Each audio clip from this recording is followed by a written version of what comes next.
if you were to articulate, kasi napapag-usapan natin, what I'm hearing is that he was very passionate, he was a strict boss, pero labas ng trabaho, napakabuting tao.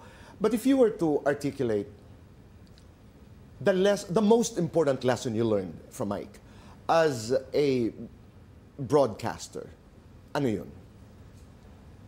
Siguro, ako kasi as a broadcaster and as a person, talagang halos magkadikit na yan eh. Ang lesson ko siguro nakuha sa kanya, value yourself. Value yourself. Kasi kung hindi ka rin makakapagtrabaho na maayos. Very generous din siya sa words of wisdom. Hindi niya nakakalimutan lagi na magsabi sa amin. Pag nakakasalubong ako, kaya si Maris, lagi niya sinasabi, uy, para magtagal kayo, mag-best friend kayo, lagi kayo maghawak kamay, at lagi kayo mag-date. Lagi lang yung sinasabi sa amin yun. At, nakaka-encourage. Yeah. Na father figure na rin kasi siya sa amin, lalo sa mga reporters. Talagang mararamdaman mo yung pag-value niya sa aming mga nasa field. Kaya, yun siguro yung matatandaan ko yung lesson sa kanya. Ano, Tito Boy, ano siya, yung talagang pantay-pantay ang tingin niya sa tao. Mataas, mababa. Alam mo kasi pag magkasama, siyempre, Mike Enriquez yan eh. People are screaming pag nakikita siya.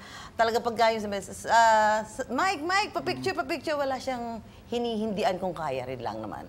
Pareho ang tingin niya sa tao. Mataas, mababa, pare-pareho tingin niya. Joel? Si Mike is unique. Siguro there will never be a Mike Enriquez in the industry. Kasi Mike can mix comic and news without sacrificing integrity. Right. No? Pwede ang balita maging katatawanan nang hindi mo nasasakripisyo yung essence ng balita. And nobody can do that. Only Mike Enriquez can do that. Maraming salamat. Maraming salamat sa inyong panahon.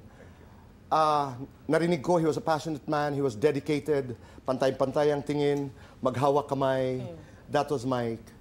But I think the most important lesson that I'm learning now is when you are remembered, ang sarap sabihin, Mike Enriquez was a good man. He was a good man.